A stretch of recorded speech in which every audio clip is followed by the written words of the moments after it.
Hoy está con nosotros Juan José Almagro, que es una persona de esas que sabe de responsabilidad social corporativa. Los que estamos en el mundo de la responsabilidad social corporativa siempre estamos muy pendientes de sus opiniones, de sus libros. Además tiene una trayectoria profesional dilatada en la que seguro que nos va a poder dar una visión de cómo ha evolucionado este concepto en los últimos años, y actualmente es profesor de la Universidad de Comillas. Así que, Juan José, muchísimas gracias por estar hoy aquí con nosotros. Muchísimas gracias a vosotros por convocarme. Estoy encantado de la vida. Pues si te parece, Juan José, arrancamos por ahí, porque yo creo que tu visión va a ser muy importante para que las personas que nos están hoy viendo entiendan qué es la responsabilidad social corporativa y cómo ha evolucionado en los últimos años hasta llegar a ser hoy quizás una de las herramientas del mundo para poder mejorar ese futuro al que nos enfrentamos. La responsabilidad social, a mí no me gusta ponerle más apellido, no me gusta empresa, corporativa. Es la responsabilidad social, desde mi punto de vista, es compromiso, ¿no? Un compromiso solidario donde se conjugan, sin estorbarse, las variables duras y blandas de lo que se llama management profesional, ¿no?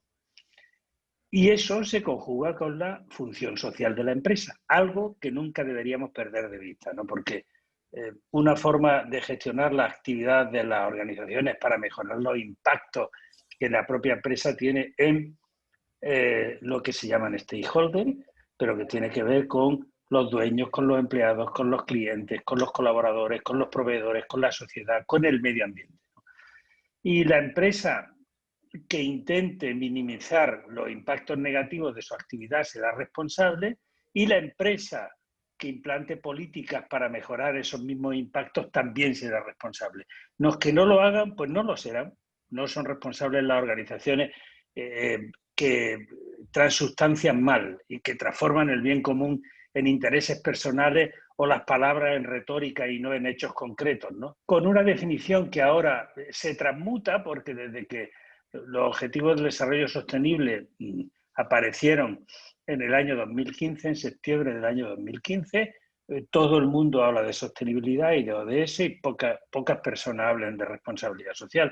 Yo creo que son perfectamente compatibles porque estamos hablando de dos cosas. Al final, la responsabilidad social, permíteme, son fundamentalmente tres cosas. Una, cumplimiento de la ley y de cuántas obligaciones se derivan de la ley, además de un compromiso ético y además de la transparencia. Después, el propio compromiso que una empresa tiene con todos sus grupos de interés y, naturalmente, más tarde, si puede, si quiere y si tiene dinero, una ayuda social que se puede concretar en voluntariado o en patrocinio o en lo que quiera. Pero no podemos hablar de responsabilidad social si no hablamos de cumplimiento de la ley, de comportamiento ético y de transparencia y, fundamentalmente, de compromiso. Otra cosa será que hablemos qué va a pasar en el futuro y cuál va a ser el futuro de la responsabilidad social después de la crisis y de la pandemia, ¿no? Eso te iba a preguntar, Juan José. ¿Tiene futuro una empresa hoy que no sea responsable en el mundo ya en el que vivimos? Yo lo he dicho, la empresa en el futuro serán responsables o no serán responsables, ¿no? Y la pandemia ha venido a poner de relieve probablemente eso. La gran paradoja, yo lo escribí en un artículo que se titulaba Belerofonte, pensando en el héroe de la mitología griega. Al final, la gran paradoja es que la pandemia vino de China y la solución a la pandemia probablemente venga también de China en forma de vacuna o en forma de medicamento, y en cualquier caso vino previo pago de su importe en forma de mascarillas, de respiradores, de un montón de cosas, ¿no? Claro, a Occidente desde hace décadas le fue relativamente cómodo el descargar toda su responsabilidad en Oriente. Y en Oriente, China y países de alrededor fabricaban todo lo fabricable. Y nosotros descargábamos nuestra responsabilidad porque en el fondo era barato y nos venía bien, ¿no? Y nos permitía hablar, por ejemplo, como cuando el Rana Plaza se hundió y mató a miles de personas, de derechos humanos, derechos laborales, falta de democracia, etcétera, etcétera. Y con eso nos lavábamos seguramente la conciencia. No, yo creo que Hoy la responsabilidad social, y la gente lo ha aprendido, supone exigir a las empresas que sean capaces de cumplir esa función social a la que están de una u otra forma obligados. Esto llevado a la pequeña y mediana empresa, que es nuestro público objetivo, ¿cómo se hace, Juan José? ¿Cómo le dices tú a una pequeña y mediana empresa que la responsabilidad social no es solo de las grandes corporaciones ni de las grandes marcas? Porque a lo mejor probablemente la mediana empresa, sin saberlo, están haciendo políticas de responsabilidad social y no lo saben. A mí me gusta poner como ejemplo una tienda de ultramarinos en la que el dueño tiene un empleado o dos empleados y que compra a sus proveedores, paga a sus proveedores, paga a sus empleados, les retiene el porcentaje de IRPF, les paga puntualmente y pone un precio adecuado, sin tratar de lucrarse excesivamente y sin engañar. Bueno, está cumpliendo la ley porque paga sus impuestos, está siendo transparente y además de estar siendo transparente, tiene un comportamiento ético. Y el comportamiento ético, al final y en estos tiempos, no es más que la búsqueda de principios y de valores que sean de aplicación aquí y ahora. Aquello que nuestras madres y nuestras abuelas nos decían, eso puede hacerse, eso no puede hacerse. Lo que Orwell llamó la common decency, la decencia común, la infraestructura moral básica que hace que de una u otra forma podamos progresar y seamos personas cabales, ¿no? Bueno, eso en una tienda de ultramarinos es así, y si además resulta que de vez en cuando la señora María va y le dice, Juan, que no tenemos trabajo, pero que nos vamos a tenerlo dentro de 2 semanas, ¿me puedes dar 2 kilos de esto, 4 kilos de lo otro, o 5 de lo otro, y ya te lo pagaré? Pues se lo deja y ya se lo pagarán o no se lo pagarán. Y si alguien viene del barrio y le dice, señor Juan, que si me puede financiar los pasquines estos que vamos a hacer para las fiestas del barrio, y Juan se los da, pues también está haciendo responsabilidad social. Es decir, la empresa tiene una función social que creo nunca podemos olvidar, jamás, nunca podemos olvidar. O sea que de alguna forma lo que deberíamos recomendar a estas pequeñas y medianas empresas sería que tomen conciencia de lo mucho que hacen ya en esa función social que es parte de su identidad como empresa y que lo Claro, es aprovechen, que lo comuniquen.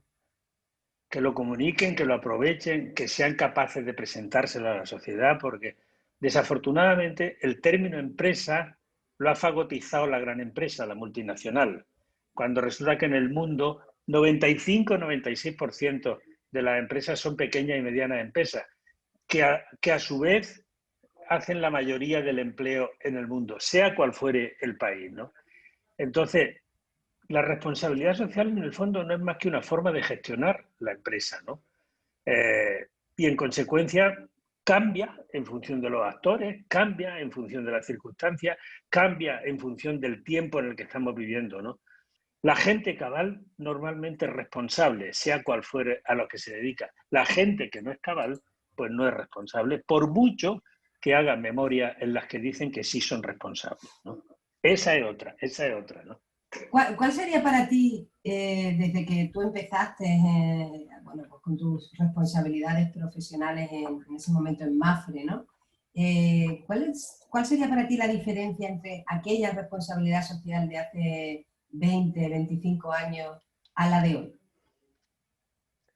Probablemente que se ha extendido a más ámbitos. En principio, la responsabilidad social no dejaba de ser, muy al principio, hace 20 años, como una especie de marketing, ¿no?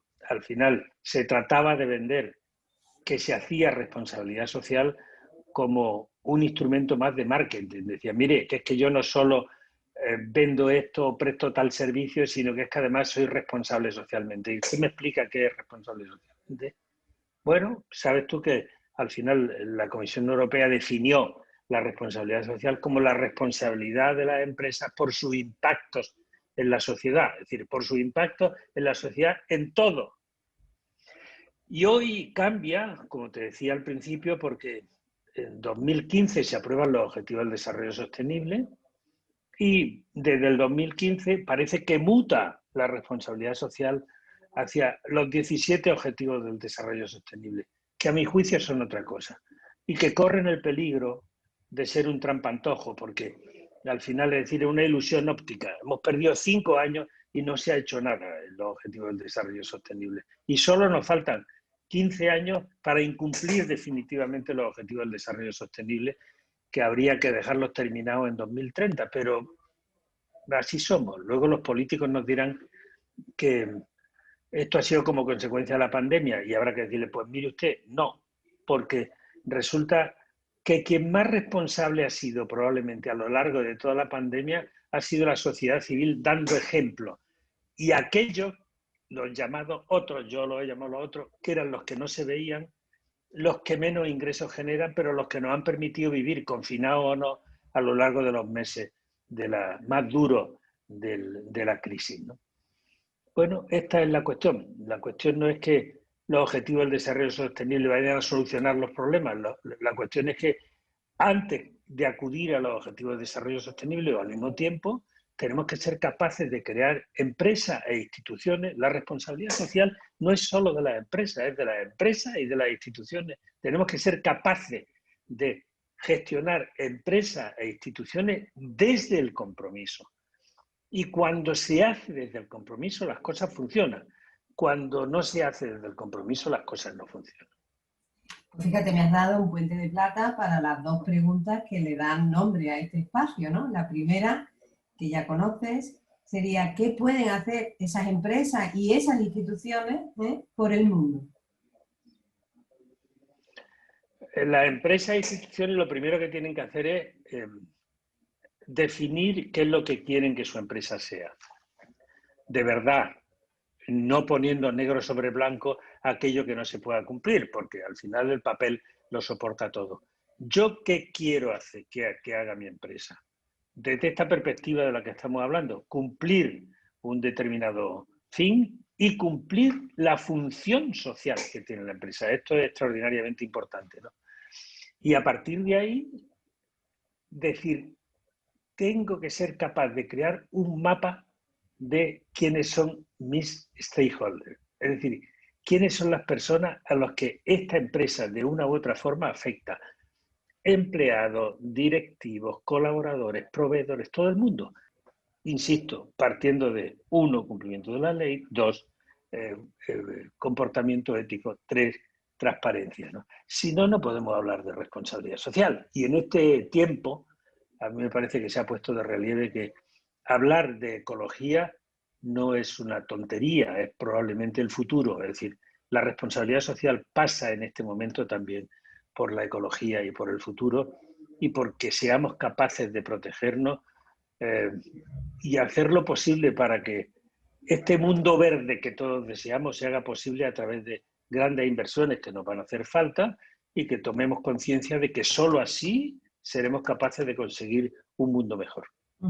Y en esto que estás planteando, las personas, ¿qué deben hacer por esas empresas y por esas instituciones que ya lo hacen bien en el mundo?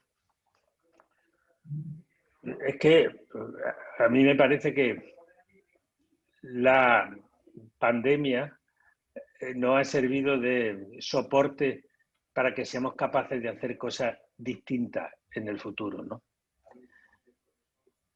Perder de vista este estilo de vida egoísta que nos parecía lo más natural del mundo y que se implantó entre nosotros hace 20 o 25 años, ¿no? Yo creo que se perdieron ese concepto de esfuerzo, trabajo y decencia. Las cosas no se consiguen por sí solas, solo se consiguen esforzándonos y trabajando. Y a partir de ahí, teniendo un cierto compromiso con causas sociales. Y esto no es nuevo, quiere decir que es que pareciera como si esto no lo estuviéramos inventando, ¿no? Quisiera resaltar que en la Declaración Universal de los Derechos del Hombre, que tiene 30 artículos, como bien sabes, todos son deberes, excepto el artículo 29, que es, perdona, todos son derechos, excepto uno, el artículo 29, que son deberes, el deber de solidaridad. Los humanos tenemos el deber de ser solidarios, y lo decía Cicerón hace 2000 años. Y por otra parte, la participación activa en la vida de la ciudad. Es decir, decía Cicerón, en la vida de la polis, es decir, Nosotros tenemos que tener el compromiso de ser capaces de ayudar a mejorar el mundo en el que vivimos, ¿no? Y esto nos corresponde a todos, partiendo de las personas, partiendo de las enseñanzas que reciban los niños en el colegio, partiendo de las que las familias sean capaces de transmitir en sus casas a su hijo, y partiendo en el fondo también, porque la educación es algo que no se acaba nunca, en las propias empresas, en las organizaciones de todo tipo. Es decir, si queremos un mundo mejor, nuestro compromiso tiene que ser un compromiso honesto y solidario. Y en eso hay que trabajar. Y también tienen que trabajar instituciones como la tuya, ¿no? Difundiendo, haciéndolo visible, enseñando a la gente lo que es. Esto a mí me parece extraordinariamente importante. Pues Juan José, me gustaría acabar con un deseo hacia futuro en el contexto de esta responsabilidad social, en el contexto de esta responsabilidad personal y ese deber solidario de todas las personas que nos estén oyendo, ese deseo para afrontar con éxito toda esa incertidumbre y todos esos retos sociales y ambientales que nos vienen. Bueno, decía Sábato que la única forma de contribuir al cambio es no resignarse. Por lo tanto, yo no me resigno, ni desde hace muchos años no me resigno y creo que nunca me resignaré. Creo que es extraordinario e importante seguir trabajando por este compromiso del que hemos venido hablando, ¿no? Porque hay que pasar desde la esperanza que todos tenemos a que esto cambie y sea mejor, a la confianza de que efectivamente ha cambiado y seremos capaces de darle un mundo mejor a las generaciones que vengan después de nosotros. Pues con ese deseo nos quedamos, Juan José. Como siempre es un placer estar contigo y escucharte, y te emplazamos a que cada vez que quieras puedas venir a contarnos pues lo que quieras, porque siempre será interesante. Muchísimas gracias. Muchas gracias, Lola.